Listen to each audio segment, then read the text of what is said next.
யாவருக்கும் குடும்பத்தின் சார்பாக என்னுடைய சார்பாக புது வருட நல்வாழ்த்துக்களை தெரிவித்துக் கொள்கிறேன். கர்த்தர் ஆசிரியப்பராக எல்லாரும் கொஞ்சம் பக்கத்தில் விஷ் பண்ணிவிடுங்க. நாம் இந்த காலையில் தியானத்துக்கு எடுத்துகிற வேத பகுதி வாசித்த வேத பகுதியிலிருந்து ஆதியாகமத்தின் புஸ்தகம் 17ஆம் அதிகாரம் 2வது வசனத்தை எடுத்துக்கொள்வோம். ஆதியாகமத்தின் புஸ்தகம் 17ஆம் அதிகாரம் 2வது வசனத்தை நாம் எடுத்து வாசிக்கலாம். நான் உனக்கும் எனக்கும் நடுவாக என் உடன்படிக்கையை ஏற்படுத்தி உன்னை மிகவும் திரளாய் பெருக பண்ணுவேன் என்றார். அந்த வேர்டை எடுத்துடுங்க. நான் உன்னை மிகவும் திரளாக பெருக பண்ணுவேன். அந்த இடத்துல என்னை என் தேவன் திரளாக பெருக பண்ணுவார். எத்தனை விசுவாசிக்கிறீங்க?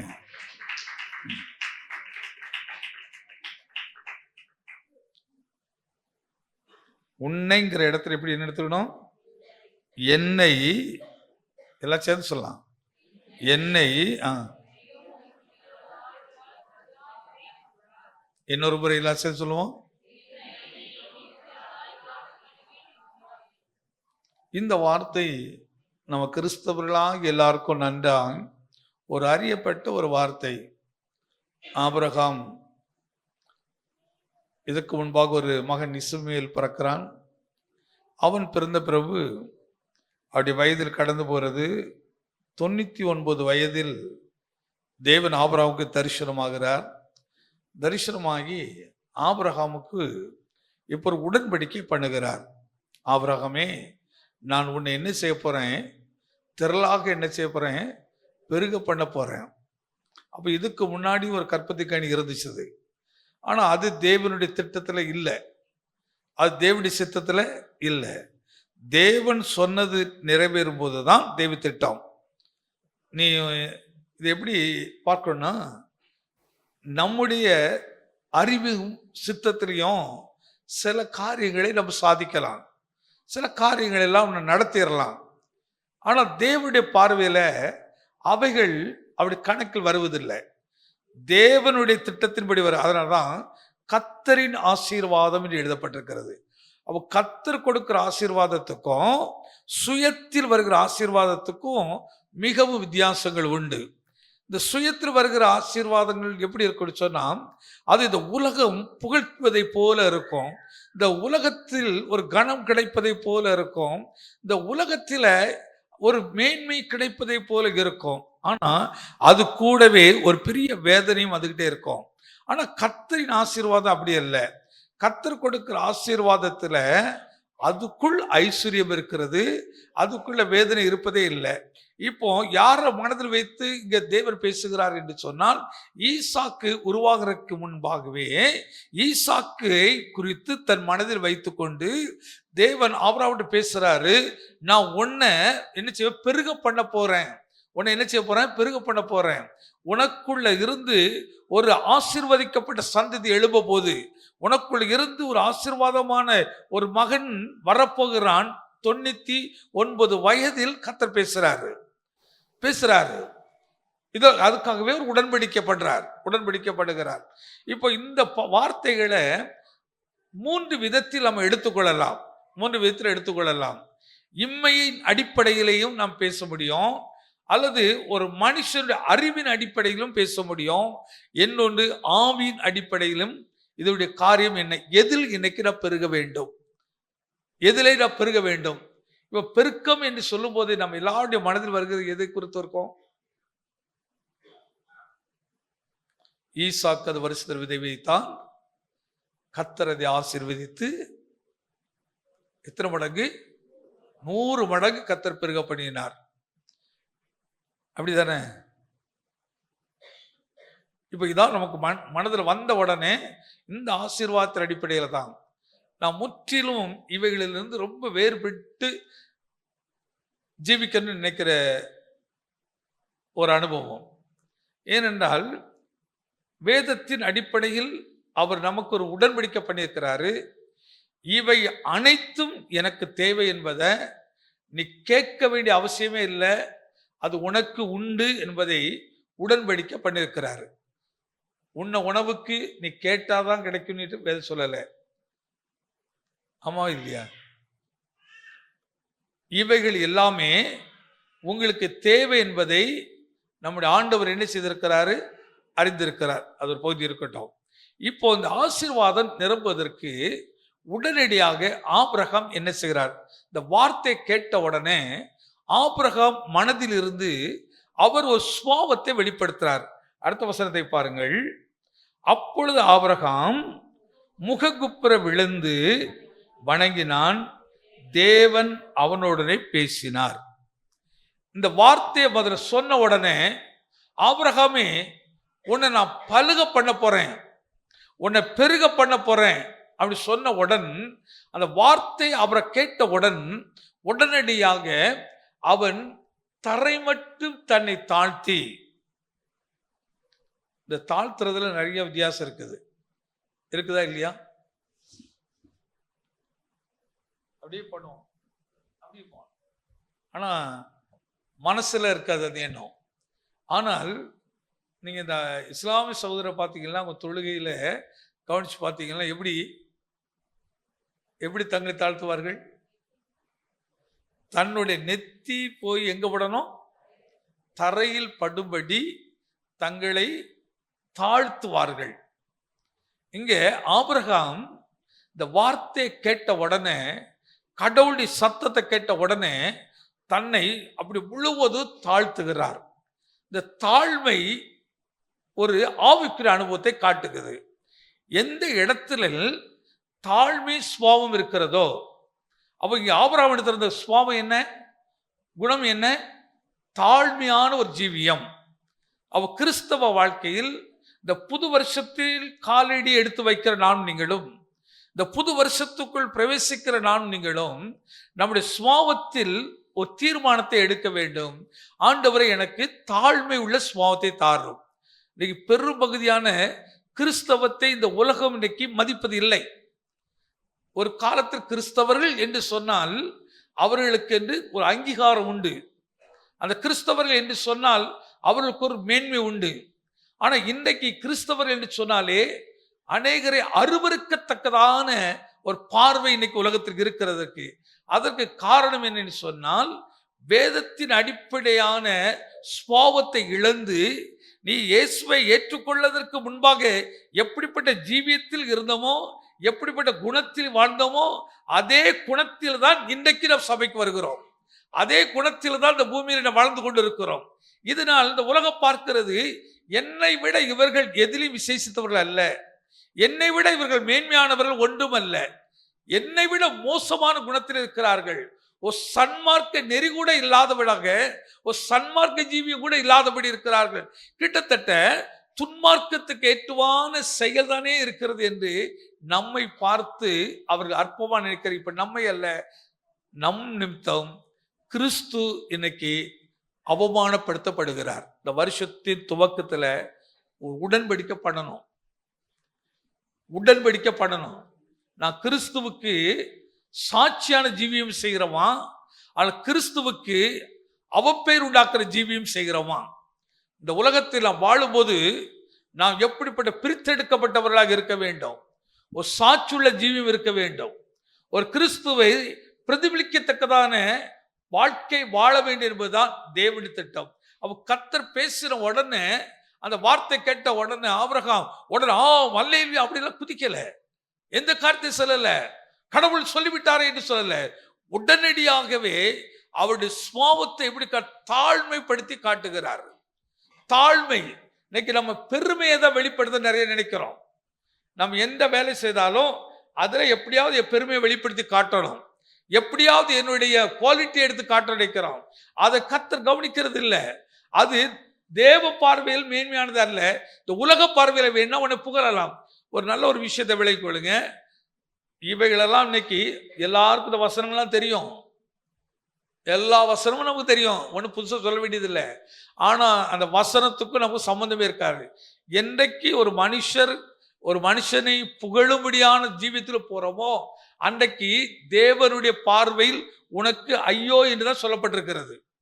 மனுஷர் உங்களை புகழும் போது அப்படி சொல்றாரு, மனுஷர் உங்களை புகழும் போது அப்போ மனிதர் புகழ வேண்டும் என்று செயல்படுகிற ஒரு கூட்ட கிறிஸ்தவம் இருக்கிறது.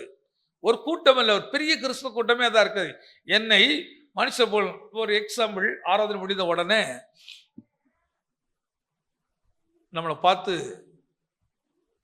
இந்த சாரி ரொம்ப நல்லா இருக்குது அப்படின்னு கேட்கலன்னா நான் சந்தோஷமா இருக்குமா? சந்தோஷமா இருக்குமா? இருக்கிறதுல என்ன கஷ்டம் இல்லை. நான் எவ்வளவு காசு கொடுத்து நான் பியூட்டி பார்லர் போய் மேக்கப் பண்ணிலாம் கட்டிட்டு வந்தேன். ஆனா ஒருத்தர் கூட என் பொருளை என் ட்ரெஸ்ஸை பார்த்து நல்லா இருக்குன்னு சொல்லலையே. நான் வீட்டில் போய் புலம்போம். ஏன் தெரியுமா? என்னை பார்த்து பொறாமையில இருக்கும், அதனாலதான் ஒருத்தருமே சொல்லவே இல்லை. அப்படியா? மனுஷர் உன்னை புகழன்னு சொன்னா தேவன் உங்களையும் என்னை புகழ்ச்சி அடைகிறார், நம்மை மேன்மைப்படுத்துகிறார். இதாங்க ஆபிரகாமுக்கு ஒரு பெரிய குணம், தாழ்மையான ஒரு சுபாவம். உடனே தரைமட்டு குனிந்து ஜீவனுள்ள தேவன், நாம் ஆராதிக்கிற தேவனை போல இந்த பூமியில ஒரு தேவன் இல்லை, ஒரு தேவன் இல்லை. தேவன் எப்படிப்பட்டவர் என்பதற்கு இயேசுவை குறித்து சாட்சி கொடுக்க முடியும். பிதான்னா அவருக்கு சாட்சி கொடுக்க முடியும். பரிசுத்த ஆவியான அவருக்கு சாட்சி கொடுக்க முடியும். இந்த உலகத்துக்கு கிறிஸ்து எப்படிப்பட்டவர் என்பதை குறித்து நான் கூச்சப்படாமல் தைரியமாக தெய்வம் என்றால் எப்படி இருப்பார்கள் என்று எடுத்து காட்ட முடியுமா? முடியாதா? அவருடைய எந்த செயலையாவது நாம் அற்பமா நினைக்க முடியுமா? அவ்வளவு அழகாக அவரை குறித்து பேச முடியும். ஆனா அப்படிப்பட்ட தேவனை நாம வாயினால ஸ்தோத்திரம் கூட பண்ண முடியல. ஏன்னா நம்மகிட்ட தாழ்மை இல்லை. என்ன ஸ்தோத்திரம் பண்றது? யார் என்ன நினைப்பாங்க? இப்படிதான் நம்ம யோசிக்கிறோம். ஒரு செல்வந்தராங்க ஒரு மனுஷன் சென்னைக்கு வந்த புதுசுல ஒரு சபைக்கு போயிருந்தேன். அப்போ அங்க ஒரு மனிதர் நேரு முழங்கால் நின்று 2 கைகளை உயர்த்தி பின்னாடி இருந்து பார்த்தா தெரியும், பெரிய இடம் தெரியும். அப்படி அவருடைய சத்தம் மைக்கு சத்தத்தை விட அதிகமா கேட்குது. அல்லேலூயா, சோத்திரம், அல்லேலூயா. அங்க அந்த பிரசங்கம் பண்ணும்போது அவர் ஒவ்வொரு வார்த்தையை சொல்லும் போது அந்த வார்த்தைக்கு ஆமென் ஆமென், அந்த அப்படி ஒரு பயங்கரமான சத்தத்தை உயர்த்தி அப்படி சொல்லுவாரு. அதுக்கப்புறம் தான் அவர் யாருங்கிறத அப்புறம் நமக்கு ரொம்ப தெரிஞ்ச ஒரு ஐயா தான் அவரு. ஒரு பிசினஸ் மேன், தொழில் செய்கிறவர்.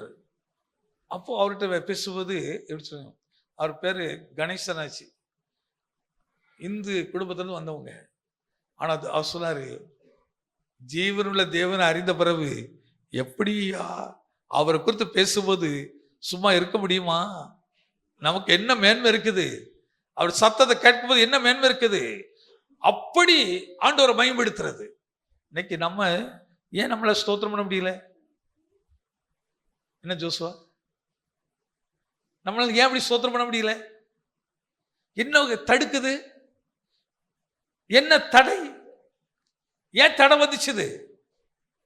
கர்த்தர் சொல்றாரு, உன்னை பெருக பண்ணுவேன்னு சொன்னா முதல்ல ஆபிரகாமிடத்தில் இருந்த குணமாகிய தாழ்மை நமக்கு தேவை. இதை குறித்து நீதிமொழி ஒரு வசனம் காட்டுற பாருங்க. நீதிமொழி புஸ்தகம் 3ஆம் அதிகாரம் 44ஆம் வசனத்தை எடுத்துக்கொள்ளும். இகழ்வோரை அவர் இகழ்கிறார், தாழ்மை உள்ளவர்களுக்கு அவர் என்ன செய்கிறாராம்? கிருபை அளிக்கிறாராம். யாக்கோபின் புஸ்தகம் 4ஆம் அதிகாரம் 6 எடுத்துக்கொள்ளுங்கள். அப்படியே 1 பேதுரு புஸ்தகம் 5 எடுத்து நேரம் இல்லைன்னா டக்கு சொல்லிட்டு போயிடுறேன். சண்டே நல்லா தியானிக்கலாம். இளைஞரே கீழ்ப்படியுங்கள், நீங்கள் எல்லோரும் ஒருவருக்கொருவர் கீழ்ப்படிந்து மனத்தாழ்மையை அணிந்து கொள்ளுங்கள். எதை அணிந்து கொள்ள சொல்கிறாரு? மனத்தாழ்மையை அணிந்து கொள்ளுங்கள் சொல்கிறாரு. பெருமை உள்ளவர்களுக்கு தேவன் எதிர்த்து நிற்கிறார். மனத்தாழ்மை அணிந்து கொள்ளுங்கள். பெருமை என்ன செய்தாதீங்க, அணிந்து கொள்ளாதீங்க. ஆபிரகாமிடத்தை கற்றுக்கொள்ள வேண்டியதை இங்க புதிய ஏற்பாட்டிலையும் அப்போஸ்தலர்கள் எடுத்து காட்டுகிறார்கள். தாழ்மை கற்றுக்கொள்ளுங்கிறாரு. தாழ்மை அணிந்து கொள்ளுங்கள் என்று சொல்கிறார். தாழ்மை உள்ள இருதயத்தை உள்ளே உருவாக்குங்கள் என்று சொல்லுகிறார். சபைக்கு வர்ற நோக்கம் என்ன? தேவ சமுத்திரம் வருகிறது, ஏதோ ஒரு விஷயத்தை உருவாக்க வேண்டும். ஸ்கூலுக்கு எதுக்கு பிள்ளைகள் அனுப்புறோம்? அந்த பிள்ளை அங்கே போய் பாடத்தை கற்று அங்கே இருந்து அறிவை உருவாக்க வேண்டும். அப்ப சபைக்கு தேவனுக்கு பயப்படுற பயத்தை உருவாக்க வேண்டும், தேவனை பற்றி அறிவினை உருவாக்க வேண்டும், அந்த தாழ்மையில் உருவாக்க வேண்டும். இதெல்லாம் உடனே வராது. தேவனை அறிந்த கர்த்தருக்கு பயப்படுற பயம் வந்துச்சுங்களேன், ஆட்டோமேட்டிக்கா அங்கவே அந்த தாழ்மையான சுபாவம் வந்துடும். அப்போ ஆபிரகாம் தேவனை அறிந்திருந்தபடினாலதான் அவர் சத்தத்தை கேட்ட உடனே அவர் உடனடியாக தாழ்மையாக விழுகிறாரு, தாழ்மையாய் தாழ்த்துகிறாரு. எத்தனை பேர் தாழ்மையா நீங்க அப்படி இருக்கிறீங்க? யோசிச்சு பாருங்க, பேச பாருங்க. 1 பேதுரு புஸ்தகம் 5:5 படிங்க. அந்தபடி இளைஞரே மூப்பருக்கு இந்த வார்த்தை நல்லா வரும். மூப்பருக்கு கீழ்ப்படுதலை கற்றுக்கொள்ளுங்கள். நீங்கள் எல்லோரும் ஒருவருக்கு ஒருவர் கீழ்ப்படிந்து.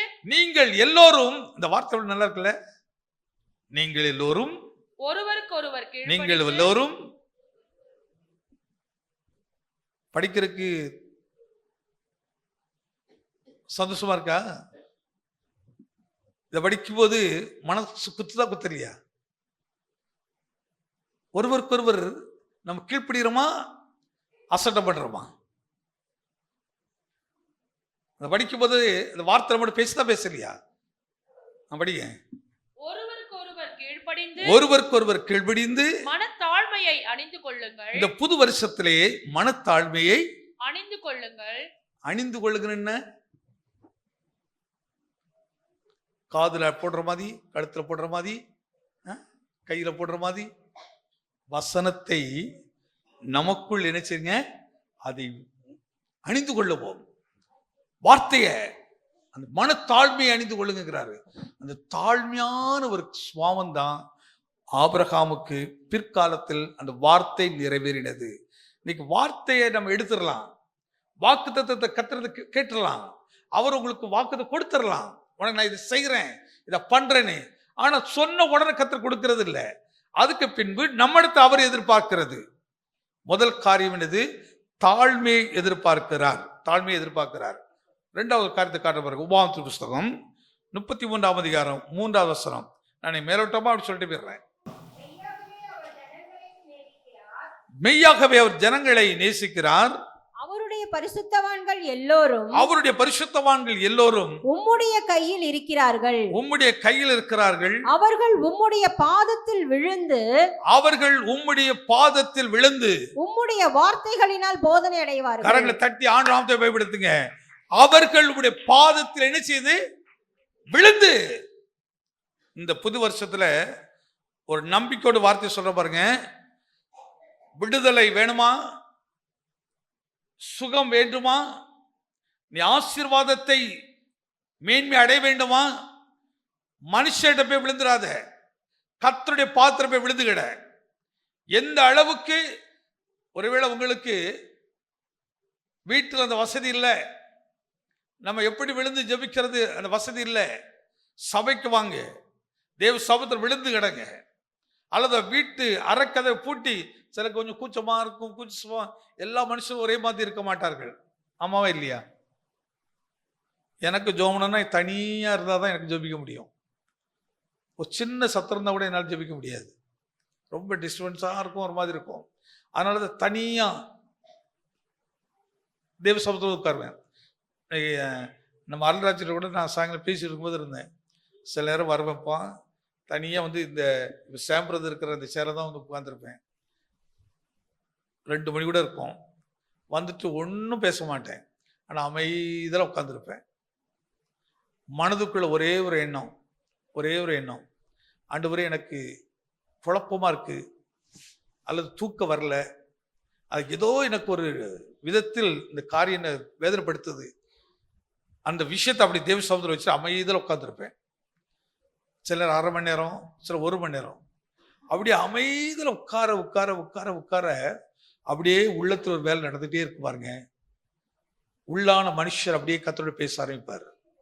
உள்ளான மனுஷனோடு பரிசுத்த ஆவியில் இடைபட ஆரம்பிப்பார். அப்படியே இடைபட அப்படியே ஒரு வசனத்தை அப்படி கொண்டு அப்படி கரெக்டாக நாவல வைப்பார் பாருங்க. அந்த வார்த்தையை சொல்லி அப்படி கர்த்தரை ஸ்தோத்திரம் பண்ண உடனே அந்த பிரச்சனை, அந்த பாரம், அந்த கவலை உடனே விரைக்கிறோம், அப்படியே படுத்துட்டு அப்படி தூக்கிறோம். அவ்வளவுதான். அந்த ஒரு செகண்ட் அந்த அமைதல அந்த பாதத்தில் வந்து விழுந்து கிடக்கிறது. உன் குடும்பத்தில் பிரச்சனைகள், போராட்டங்கள் எதுவா இருந்தாலும் இந்த வருஷத்தில் தேவன் உனக்கு கொடுக்கிற ஒரு ஆலோசனை, நீ பெருக வேண்டும் ஆனா நீ பெருகல, நீ வளரணும் ஆனா நீ வளரல, நீ குண்டி போயிருக்கிறாய், சுருங்கி போயிருக்கிறாய், வளர்ச்சி இல்லாம தடைப்பட்டு கிடக்கிறாய். இந்த தடைகளை உடைப்பதற்கு கர்த்தர் கொடுக்கிற ஒரு வார்த்தை, முதல்ல என்ன செய்யணும்? தாழ்மை. இரண்டாவது, நீ செய்ய வேண்டிய காரியம் பாதத்தில் வந்து அமர்ந்து கிட, விழுந்து கிட. பார்த்து விழுந்து பாருங்க. என்னடா நீ மனுஷன்கிட்ட போன்ல பேசிட்டு இருக்குது, நீங்க எனக்கு உதவி செய்வீங்களா, நீங்க நீங்க நீங்க நம்ம அப்ளிகேஷன் போட்டோமா தூக்கி போட்டுட்டு அப்படியே பாதத்துல வந்து உட்கார்ந்து பாருங்க.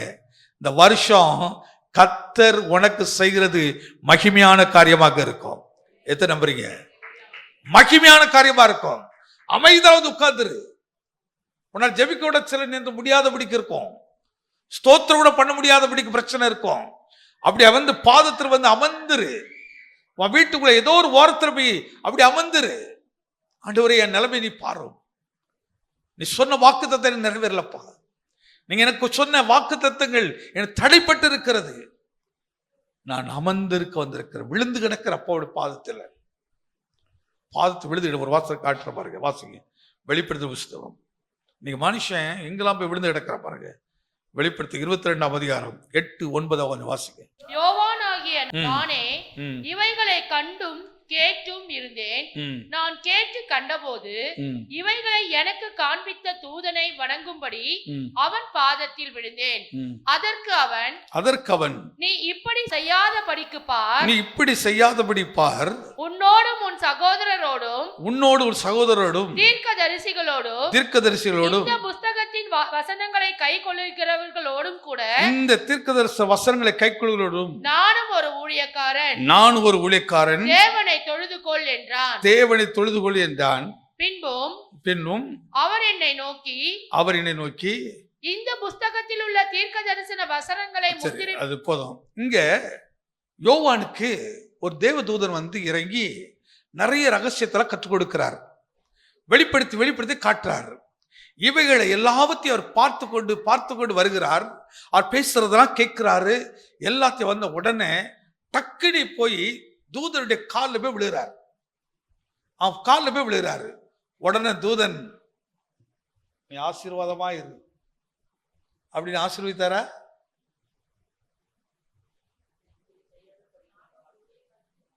ஆசீர்வதித்தாரா? என்ன பேசுங்க. அவர் என்ன சொன்னாரு? நீ இப்படி செய்யாதபடிக்கு பார். ஒரு தேவனுடைய தூதனுடைய பரலோக வெளிப்பாடை குறித்து பேசுகிற தூதனுடைய பாதத்தில் விழுந்த போதும் அந்த தூதன் என்ன செய்ய, அதை அங்கீகரிக்கவே. இந்த உலகத்தில் நல்லா கவனிச்சு பாருங்க. போய் பொத்து சாமியார் கையில போய் விடுவான். அவர் ஆசீர்வாதம் அப்படி நடந்துருவான். ஆனா என் வேதம் எனக்கு எப்படி கற்றுக் கொடுக்கிறது? நீ மனுஷ காலில் போய் விழுந்து ஏன் சாயலா இருக்கிற நீ என்னை அவமானப்படுத்தாதபடி நீ மனிதனாய் வாழு என்று சொல்லுகிறார். எத்தனை பேர் நம்புறீங்க? ஆமே. இதுதாங்க கிறிஸ்தவம். இதாங்க கிறிஸ்தவனுடைய ஆழமான ஒரு பகுதி. இதாங்க தேவன் நம்ம பேர் வைத்திருக்கிற பெரிய விஷயம். என் பிள்ளை போய் இன்னொரு மனிதன் காலில் போய் இடிச்ச கூடாது. இவ்வளவுக்கு பரலோகத்தில் இறங்கி வந்த தூதன். அந்த தூதனுடைய அடுத்து இன்னொரு வசனோட காட்டுற பாருங்க. வாசிங்க அப்போஸ்தலர் 10ஆம் அதிகாரம். எனக்கு கரெக்டாக 1 மணி முடிக்கணும்னு வச்சிருக்கிறேன். அதனால் டக்குனு வசனத்தை மட்டும் காட்டியிருந்தேன். நல்ல வீட்டில் போய் படிங்க. அப்போஸ்தலர் நடவடிக்கை புஸ்தகம் 10ஆம் அதிகாரம் 25-26 வாசிக்கலாம். பேதுரு உள்ளே பிரவேசிக்கும் போது கொர்நேலியு அவனுக்கு எதிர்கொண்டு போய் அவன் பாதத்தில் விழுந்து பணிந்து கொண்டான். அவனுடைய பாதத்தில் விழுந்து பணிந்து கொண்டான். பேதுரு அவனை தூக்கி எடுத்து எழுந்திரு, நானும் ஒரு மனுஷன் தான். கரங்களை தட்டி ஆண்டவரை. இன்றைக்கு எத்தனை பேருக்கு இந்த சுபாவத்தை வைத்திருக்கீங்க? நம்ம என்ன நினைக்க தெரியுமா? எல்லாரும் வந்து என் பாத்திரம் விழணும். நான் எனக்கு நீங்க காலில் போய் விழுந்தாவது காரியத்தை சாதிக்கணும், எவன் காலில் விழுந்தாவது சாதிக்கணும். நீ அப்படி நினைக்காத.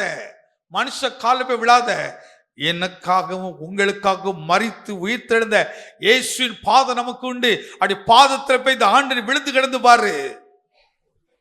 இன்னும் வசனம் காட்ட பாருங்க, வாசிங்க. யோசுவாவின் புஸ்தகம்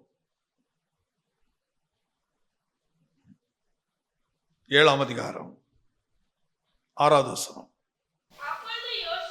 அப்பொழுது யோசுவா தன் வஸ்திரங்களை கிழித்துக் கொண்டு கர்த்தருடைய பெட்டிக்கு முன்பாக தரையிலே முகங்குப்புற விழுந்து, கவனிச்சு பாருங்க, இஸ்ரவேல் மூப்பர்கள் யோசுவா என்கிற தேவ மனிதர் தேவனுடைய பெட்டிக்கு முன்பாக போய் தரை மட்டும் தங்களை தாழ்த்தி அங்கு போய் விழுந்து கிடக்கிறார். எதற்காக? அவர் பேசணும். அவர் பேசுவாருங்க. நீ உனக்கு என்ன வேணுங்கிறத கர்த்தர் உனக்கு அங்க வெளிப்படுத்தி காட்டுவாரு. அந்த பிரச்சனை எவ்வளவு பெருசு பார்க்க வேண்டாம். பதில் கொடுக்கிற தேவன் நமக்கு இருக்கிறாரு. உன்னை பெருக பண்ணுவாரு. அப்படி எதுல பெருகணும்? தாழ்மையில பெருகணும். அவருடைய பாதத்தில் விழுந்து கிடக்கல பெருகணும். நீங்க இதுல அந்தரங்கத்தில் செய்ய வேண்டிய காரியம். மனுஷருக்கு முன்பாக இல்ல. இப்ப புரஜாதி செய்கிறார்கள், உன்னை பார்த்த உடனே எல்லாரும் பார்க்கும்படி விழுவார்கள். எல்லாரும் உடனே மனுஷன் பக்தி அப்படின்னு சொல்லுவாங்க. ஆனா உங்களுக்கு இந்த வருஷத்தை கர்த்தர் கற்றுக் கொடுக்கிறது, நீ அந்தரங்கத்துல பாதத்தில் விழுந்து கிட, கர்த்தர் விடையரகமா தலை அப்படியே வைத்திருவாரு. தேவனால் கூடாத காரியம் ஒன்றுமே இல்லை. 13ஆம் வசனத்தை வாசிங்க. எழுந்திரு,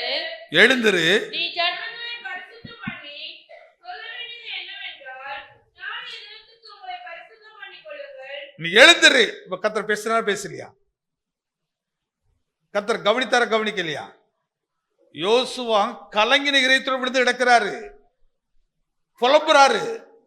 ஐயா, இந்த செய்திய, என் தோல்விய சுத்தி இருக்க ஜனங்கள் கேட்டார்களானால் என்னுடைய நிலைமை என்னாகும்? அப்படி பயந்து நடுங்கி போய் நிற்கிறாரு. இப்ப கர்த்தர் போனாரு, அவருடைய கர பிடிச்சாரு, எழுந்துருன்னு சொன்னாரு. எத்தனை நம்புறீங்க? இன்னைக்கு உங்களை என்னை பார்த்தது காலை கர்த்தர் சொல்ல, மகளே நீ எழுந்துரு அப்படிப்பாரு. நீ அவருடைய பாதத்தில் விழுந்துகிட, அவர் உன்னோடு பேசுவார். அவருடைய சத்தம் நம்முடைய காதல் கேட்கணும். 2026 நீ மனுஷ சத்தத்தை கேட்க கூடாது. உங்களை என்னை உண்டாக்கிற கர்த்தருடைய சத்தத்தை கேட்கணும். நீ கேட்கும்படியான ஒரு ஆண்டாக தான் கர்த்தர், இந்த பெருக்கத்தை தான் கர்த்தர் எதிர்பார்க்கிறாரு. என் சத்தத்தை நீ கேளு மகனே, எழுந்துரு அப்படிங்கிறாரு. எழுந்துரு சொல்லிட்டு வழியை காட்டுறாரு. ஜனங்களை என்ன செய்ய? ஜனங்களை பரிசுத்தப்படுத்து. நீ தேவனுடைய பிரச்சனை எவ்வளவு பிரச்சனை இல்லை, உனக்கு எத்தனை பேர் எழும்புறாங்கன்னு அதெல்லாம் பார்க்காதீங்க, அதெல்லாம் பார்க்காதீங்க. நீ தேவ சமூகத்துல விழுந்து கிட, அப்படி பாதத்தில் அமர்ந்துரு, தாழ்மையோடு அமர்ந்துரு. கர்த்தர் என்ன செய்வார் தெரியுமா? சங்கீதங்களின் புஸ்தகம் 47ஆம் சங்கீதம் 3வது வசனம். ஜனங்களை நமக்கு வசப்படுத்தி ஜாதிகளை நம்முடைய பாதங்களுக்கு கீழ்ப்படுத்துவார். ஜாதிகளை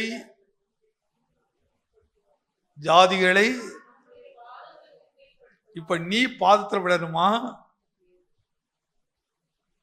நானும் நீங்கள் யாருடைய பாத்திரம் விடணுமா?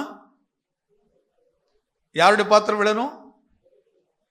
மனத்தாழ்மை அடைந்து தேவ பாத்திரம் விழுந்துகிட ஜாதிகளை வசப்படுத்துகிறார். உனக்கு காரியத்தை தடைப்படுத்தி கொண்டிருக்கிற மனுஷனுடைய இருதயத்தை வசப்படுத்தி உனக்கு ஏற்ற இருதயமாய் மாற்றி, உனக்கு எதிராக எதிராக எதிராக எதிராக சிலரை வந்து சொல்லுவாங்க, பாஸ்டர் இவங்க அப்படி பண்றாங்க, அப்படி பண்றாங்க, இப்படி பண்றாங்க அப்படிப்பாங்க. எனக்கு ஒரு பக்கம் எப்படி இருக்கு தெரியுமா?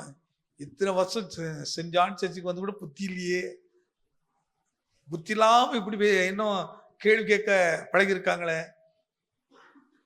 இப்ப எனக்கு எதிராக இம்மானுவேல் எழும்புறாருன்னா, சார் தப்படுத்துறேங்க, அதுக்கு என்ன காரணம்? அதுக்கு என்ன காரணம்? நீங்க இம்மானுவேல் மேல் கோபப்பட்டது முட்டாள்தனம். இம்மானுவேல் எழும்பல. எழும்புபடி யார் அனுபவிச்சிருக்கிறா? கர்த்தர் அனுபவிச்சிருக்கிறாரு. ஏன் கர்த்தர் அனுபவிச்சார்? அங்கதான் யோசிக்கணும். ஆண்டவரை ஏன் எனக்கு இது அனுபவித்து உங்களுடைய பாத்திரம் விழுந்து கிடக்கிறேன்? அதனாலதான் அறிக்கை செய்து விட்டு விடுகிறவன் இரக்கம் கிடைக்கும். தேவ பாத்திரம் விழுது கிட. அப்பாட இப்படி இந்த மனுஷர்லாம் எனக்கு விரோதமா எழும்புறார்களே, என் நண்பர்கள் எழும்புறார்களே, என் உறவுகள் எல்லாம் எனக்கு எதிராக எழும்புறார்களே, உடனே அவங்களை போய் குற்றப்படுத்துறது, அவங்களை போய் ஏசுறது, அவங்களை போய் சண்டை போடுறது. நீ சண்டை போட்டு எதெல்லாம் பண்றது இல்லை, எல்லாத்தையும் கர்த்தர் கவனிச்சுட்டே இருக்கிறாரு. நான் உனக்கு வார்த்தை கொடுத்திருக்கிறேன், நீ எதுல பெருகிட்டு இருக்கிற? சண்டை போடுறதுல பெருகி இருக்கிறா, கோழி சொல்றதுல பெருகி இருக்கிறா, அவமதிக்கிறதுல பெருகி இருக்கிறா.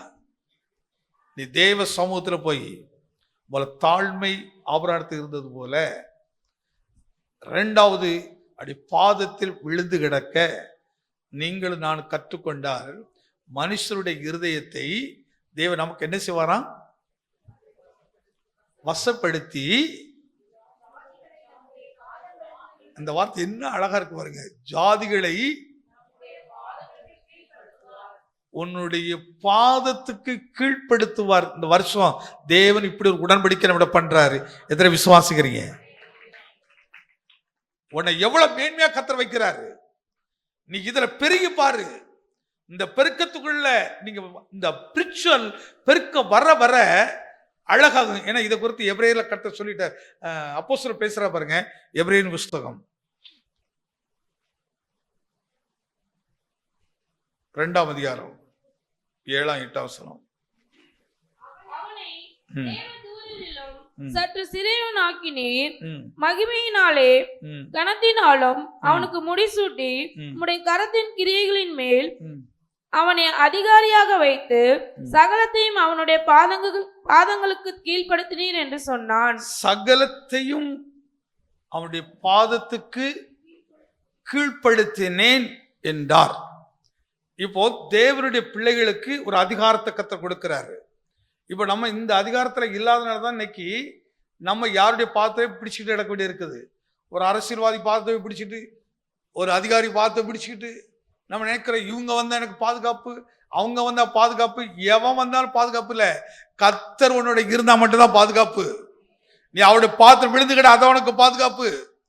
எந்த விதமான யாராலும் நீ யார் மேலேயா நம்பிக்கை வச்சு பாரு, அங்கதான் உனக்கு உபத்திரமே இருக்குது, அங்கதான் உனக்கு பாடே இருக்குது. ஆனா தேவ சமூகத்தில் விழுந்துகிட. தீர்க்கதரிசனமா கர்த்தர் சொல்ற வார்த்தை இது. இருதயங்களை கர்த்தர் வசப்படுத்துவாரு, உன் பாதத்தை கீழ் கொண்டு வருவாரு. இது நமக்கு கொடுக்கப்பட்ட ஒரு அதிகாரம். இதுலதான் நான் பெருகணும், இதுலதான் பெருகணும். இந்த 2 காரியத்தை மனதில் வைக்கிறோம். 3வது ஒரே ஒரு காரியத்தை சொல்லி முடிச்சிடுறேன். வாசிக்கலாம். ஆதியாகம புஸ்தகம் 41ஆம் அதிகாரம் 40 சில வசனம் வாசிக்கலாம். அதிகாரியாய் இருப்பாய், நீ என்னுடைய அரண்மனைக்கு அதிகாரியாய் இருப்பாய், உன் வாக்கின்படியே என் ஜனங்கள் எல்லோரும் அடங்கி நடக்க கடவர்கள். இந்த வார்த்தை கவனிங்க. உன்னுடைய வாக்கின்படியே என் ஜனங்கள் எல்லாரும் அடங்கி நடக்க கடவர்கள். இந்த வேர்ட் எப்படி இருக்கு பாருங்க. இப்ப யோசேப்பு கிட்ட இந்த சம்பவம் நல்லா தெரியும், எப்படி எல்லாம் கடந்த. யோசேப்பு மனுஷர்களால் அவமதிக்கப்பட்டு கொலைக்கு சமமாக மரணத்து வரை கொண்டு போகப்பட்டு அங்கே இருந்து மீட்கப்பட்டு குற்றம் சாட்டப்பட்டு, அதாவது விபச்சார பாவத்தின் செய்ததை போல ஒரு குற்றம் சாட்டப்பட்டு அடையாளங்களோடு நிரூபிக்கப்பட்டு அதுக்கப்புறம் சிறையில் தள்ளப்பட்டு, சிறையில் இருந்து இந்த மனுஷனை தேவன், நல்லா கவனிங்க, எந்த இடத்துல யோசேப்பு மனுஷன் கால போய் விழுந்தாரா? எந்த இடத்துலயாவது? இதுதான் யோசேப்புடைய ஹைலைட்டான குணம். எந்த இடத்துல அவர் மனுஷ கால விழவே, ஏன் அவர் விழன்னு அவருக்கு தெரியும். அவரோடு கடவுள் உடன்படிக்கை பண்ணிருக்கிறாரு. நான் என் ஆண்டவரை உண்மையா பின்பற்றுகிறேன், நான் தாழ்மை என கற்றிருக்கிறேன், அவருடைய பாதத்தை தவிர வேற ஒண்ணும் விடுதலை பண்ண முடியாது என்பதை அறிந்திருக்கிறேன். அதனால் அவர் பாதத்தையே நான் பிடித்துக்கிட்டு இருக்கிறேன். என்னை சிறைச்சியில் போட்டாலும் அவருடைய பாதத்தை விட மாட்டேன். இன்றைக்கு நீ பல பிரச்சனை சந்திச்சு கொண்டிருக்கலாம், ஆனால் பாதத்தை மட்டும் விட்டுறாத, சமூகத்தை மட்டும் விட்டுறாத. எவ்வளவு நெருக்கடி வந்திருந்தாலும் 2025 நீ பல கஷ்டத்தை நீ அனுபவித்து வந்திருக்கலாம், பரவாயில்லை, ஆனா அவள் பார்த்த விடாத. இந்த வருஷம் கர்த்தர் உன்கிட்ட பேசுற ஒரு விஷயம் என்ன, உன்னை நான் என்ன செய்ய போறேன், உன்னை என்ன செய்ய போறேன், திரளாய் பெறுவதற்கு மூன்றாவது காரியம் நெருக்கத்தில் கூட ஒரு மனுஷனுடைய கால் விழாதபடிக்கு யோசேப்பு எப்படி இருக்கிறாரு, எப்படி இருக்கிறாரு, ஆச்சரியம்னா எப்படி இருக்கு பாருங்க. அதிபதியே வருகிறாரு, வந்து பேசுறாரு, எப்பா இனி இந்த அரண்மனைக்கு யாரு தான் அதிகாரி, நீதான் அதிகாரி, உன்னுடைய வாக்கின்படியே என் ஜனங்கள் எல்லோரும் அடங்கி நடக்க கடவுள். இந்த வார்த்தை எப்படி எடுத்துடுங்க, இனி என்னுடைய வாக்கின்படியே தான் இந்திய தேசத்தில் நடக்க போது. எத்தனை நம்புறீங்க? இவ்வளவுதானா? இவ்வளவுதானா?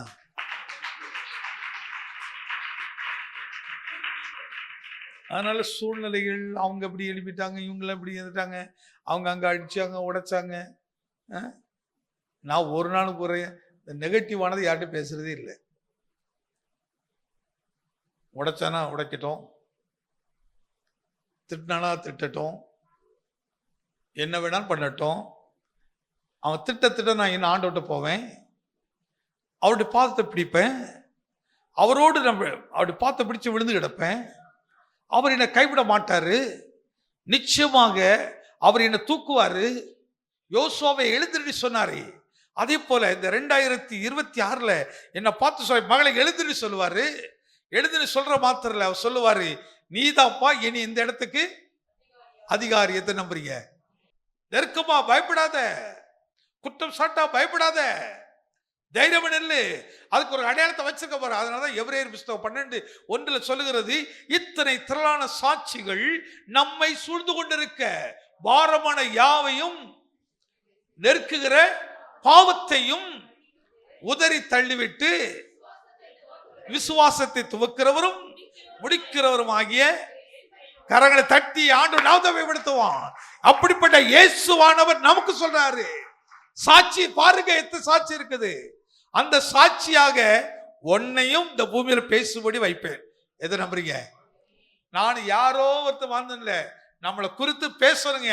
ஐயா இன்னார இருந்தாருங்கய்யா, எப்படி இருந்தாருங்க பாருங்க, எப்படி நடத்தினார் பாருங்க, எப்படி பிள்ளைகளை நடத்திருக்கிறார் பாருங்க. நம்ம குறித்து மற்றவர்கள் சாட்சி கொடுக்கணுங்க, ஒரு சந்தை பேசணும். இத்தனை திரளான சாட்சிகள் சென்னையில் இருந்து பாருங்க, சென்ட் ஜான் சர்ச்சில் இருந்து பாருங்க, நம்மளை குறித்து ஒருத்தரா சாட்சி சொல்ல முடியுமாங்க? இதாங்க ஒரு ஊழியக்காரருக்கு கண்ணீரான வேதனை. எத்தனை பேர் சொன்னோம், எத்தனை ஆலோசனைகள், எத்தனை சத்தியங்கள், எவ்வளவோ கொடுத்து கூட சுயம் சாகவே மாட்டேங்குது, பெருமை சாக மாட்டேங்குது, தாழ்மை சாக மாட்டேங்குது. தாழ்மையை தரித்துக் கொள்ளணும், பாதத்தை பிடிக்க பழகிடணும். நீ பிடிச்சேன்னா கர்த்தரோட எப்படி பேசுவார் தெரியுமா? வசனத்தை கொடுத்து பேசிட்டு வந்துட்டு அடுத்து அப்படி எடுத்து காட்டுவாரு, அப்படி உன் கையை பிடிச்சு சொல்லுவாரு, நீதான் இனி அதிகாரி, உன் சொல் இங்க நடக்கும். எதை நம்புறீங்க? என் சொல் இந்த வருஷத்தில் அப்படியே நிறைவேறும். எதை நம்புறீங்க? இதுவரை நீ நினைக்கலாம் உன் சொல்லுக்கு யாருமே கேட்க மாட்டாங்க அப்படின்னுட்டு, நீ இந்த காரியத்தை செய்து பாரு, கர்த்தர் இந்த காரியத்தை செய்வாரு. இந்த பெருக்கத்தை அழகாக கொடுப்பாரு, இந்த பெருக்கத்தை கொடுப்பாரு. உலக ஆசீர்வாதத்தை பெருக்கத்தை நான் பேச வரல, அதுக்கு பேசுறதுக்கு நிறைய ஊழியர் இருக்கிறாங்க.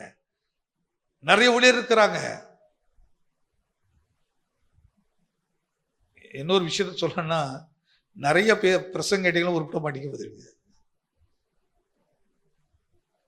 நிறைய பிரசங்கத்தை கேட்டுக்கிட்டு இந்த டிவியை கொஞ்சம் பார்த்தோம், இந்த டிவி கொஞ்சம், இந்த டிவி இப்படியே கடைசியில் ஒண்ணுமே இருக்காது.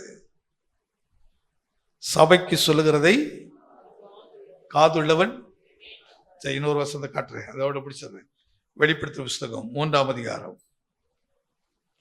சண்டே இது ஒவ்வொன்றா நான் தெளிவா பேசலாம், இப்போ டைமுக்காக பேசுறேன். வெளிப்படுத்த 3ஆம் அதிகாரம் 9ஆம் வசனம். இதோ யூதர் அல்லாதிருந்தும் தங்களை யூதன் என்று பொய் சொல்லுகிறவர்களாகிய சாத்தானுடைய கூட்டத்தாரில் சிலரை உனக்கு கொடுப்பேன்.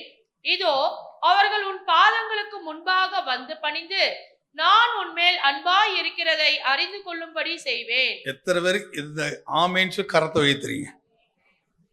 கரத்தை உயர்த்தி ஆமேன் சொல்லுங்க. இந்த வசனம் எத்தனை பேர் விளங்கிச்சுது? விளங்கிச்சுன்னு அவங்க மட்டும் கொஞ்சம் கை ஊற்றி ஆமேன் சொல்லுங்க. மற்றவங்களுக்கு விளங்கல.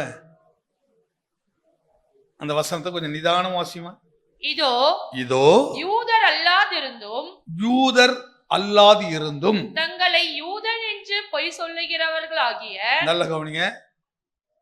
தேவனுக்கு பயப்படாம இருந்தோம், தேவனுக்கு கீழ்ப்படியாதவர்களாக இருந்தோம், நாங்கள் தேவனுக்கு பயப்படுகிறவர்கள் என்று, நாங்கள் தேவனுடைய பிள்ளைகள் என்றும், நாங்கள் உண்மை உள்ளவர்கள் என்றும், கர்த்தர்களோடு பேசினார் என்றும், கர்த்தர்களை நடத்தினாரும் என்றும் பொய் சொல்லுகிறார்கள்.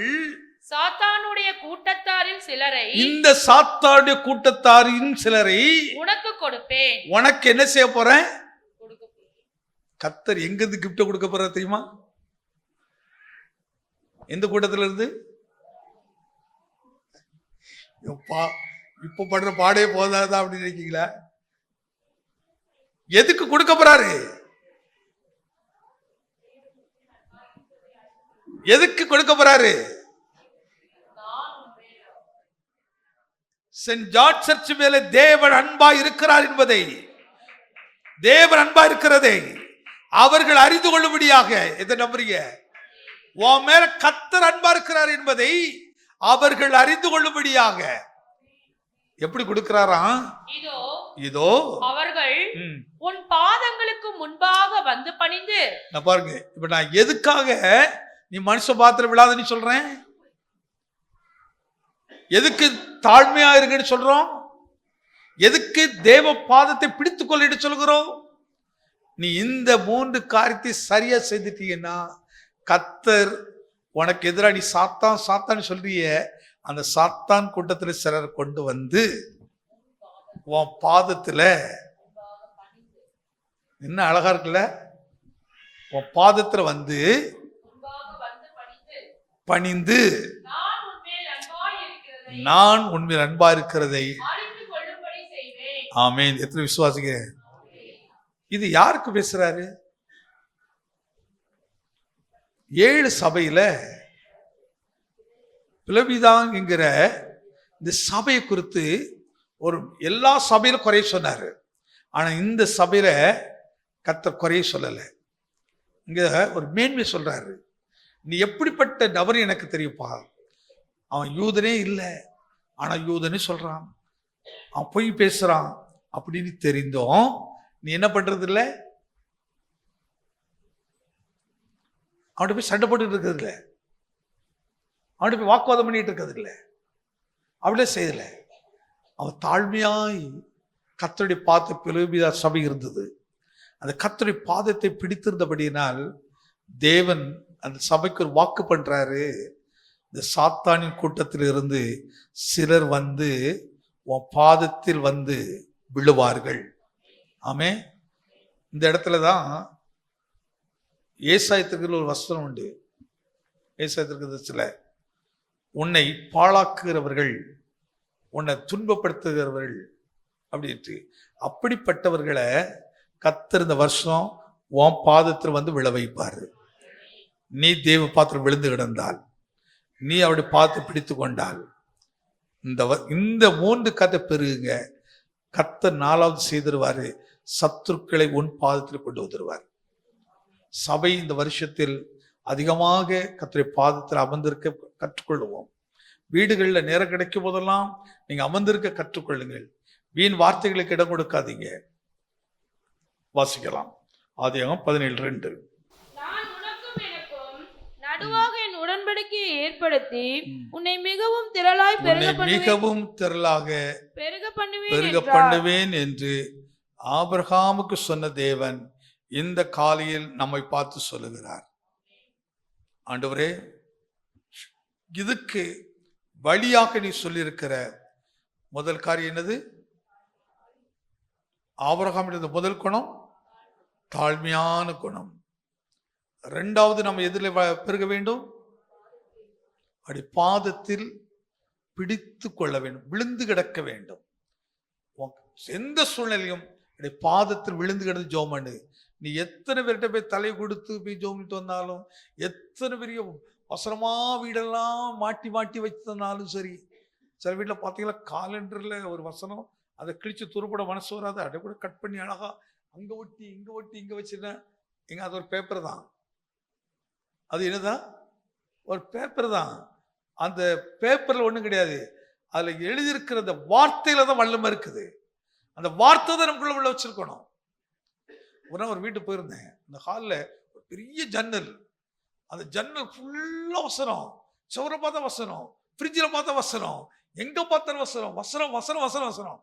ஆனா கேட்டேன், என்ன அப்படின்னா, இது எப்படி தூர போடுறது அப்படின்னு. நாங்க கிழிச்சு தூர போடுங்க அப்படின்னு.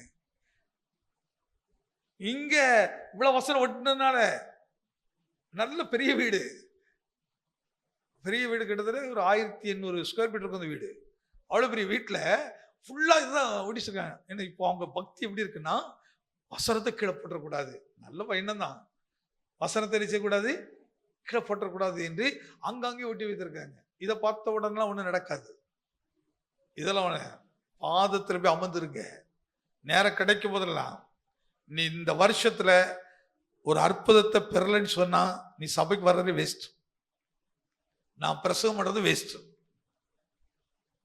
வருடம் நம்ம பண்டிகை கொண்டாடுறது ஒன்றும் பிரயோஜனமே இல்லை. இந்த வருஷம் ஒரு சத்ருவாது உன் வீட்டில் வந்து நிற்கணும். இன்னைக்கு எத்தனை தீர்மானம் எடுக்கிறீங்க? இன்னைக்கு அதான் தீர்மானம். நீ பெருக வேண்டியது என்னது? ஒரு தாழ்வு, உனக்கு பெருமையாவே பிடிக்கு துற போட்டுரு. இந்த பெருமை பேச்சு, பெருமையான செயல், பெருமையான ஒடை, பெருமையான நட, இவை எல்லாத்தையும் தூக்கி எரிந்து போட்டுரு. அவைகளுக்கு இம்பார்ட்டன்ட் கொடுக்காத. ஒரு பக்கம் ஒரு அப்படி ஒரு திரள் கூட்டம் நிற்கும் முன்னாடி, ஆனா நீ அதை பார்த்து விழுந்து போகாத.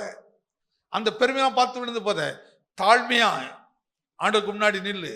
அடுத்து எந்த பிரச்சனை வந்தாலும் பரவாயில்ல என்று அப்படி சமூகத்தில் நில்லு. அதை பிடிச்சுக்க. அப்படி பார்த்துட்டு ஜெபம் பண்ணதை விட்டுறாத, அவர் ஸ்தோத்திரம் பண்றதை விட்டுறாத. ஈஸ்வரன் சொன்ன பாருங்க, ஸ்தோத்திரம் நல்லா பண்ணணும். அவர் நின்று நீ வேற.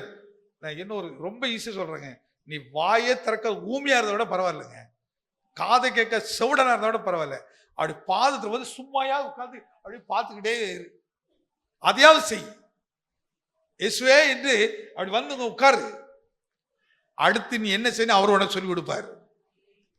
அவர் உன்னோட பேசுவாரு. இந்த வருஷம் சேலஞ்சோட கடந்து போனோம். ஆண்டவர் எனக்கு இது செய்து ஆகணும், அப்படி இல்லைன்னா சரியா இல்லைன்னு தான் அர்த்தம். அவர் எப்பவும் கொடுக்க ஆயத்தமா தான் இருக்கிறாரு. அவர் செய்ய மாட்டேன்னு சொல்ற தேவன் அல்ல. காலத்தை எதிர்பார்த்துட்டு இருக்கிறார். ஏற்ற காலத்தில் என்று சொல்லி, ஏற்ற காலம் எது? இதானே ஏற்ற காலம். இந்த காலத்துல கர்த்தர் உனக்கு செய்யணும். அப்ப நீ இந்த காலத்தை உனக்குள்ள சுய உடையல, பெருமை இருக்குது, ஆணவம் இருக்குது, நாங்கிறது இருக்குது. இவை எல்லாத்தையும் தூக்கி போட்டு பாரு. கர்த்தருடைய தாழ்மை உனக்குள்ள பெருக பெருக, கர்த்தரை பார்த்து ஸ்தோத்திரம் பண்றது பெருக பெருக, ஆட்டோமேட்டிக்கா பிசாசு கூட்டத்தில் இருக்கவன் பக்கத்துல வந்து நிற்பான். அதாவது என்ன ரொம்ப ஈஸியா சொல்ற பாருங்க, உனக்கு தடையா இருந்த நபர்களே வந்து எதை நம்புறீங்க? நீ போய் கத்தி எடுத்து நிற்காத, நீ போய் உன் வாய் நீட்டாத, நாக்கு இருக்குது பெருகி, நாக்கு பெரிய வாய் இருக்கு திறக்காத, அதெல்லாம் ஜிப்பு போட்டு மூடிட்டு தேவ சமூகத்தில் நின்று பாரு. இந்த வருஷம் இதே இடத்துல ஒரு பெரிய சாட்சி நீங்களே சொல்லுவீங்க. கவனமாக கேட்டு கவனமா நடந்து பாருங்கள். கவனம் நடந்து பாருங்கள். ஒரு அற்புதத்தை அடையாளத்தை கர்த்தர் செய்வார். எல்லா முழங்கால் படி எல்லாம்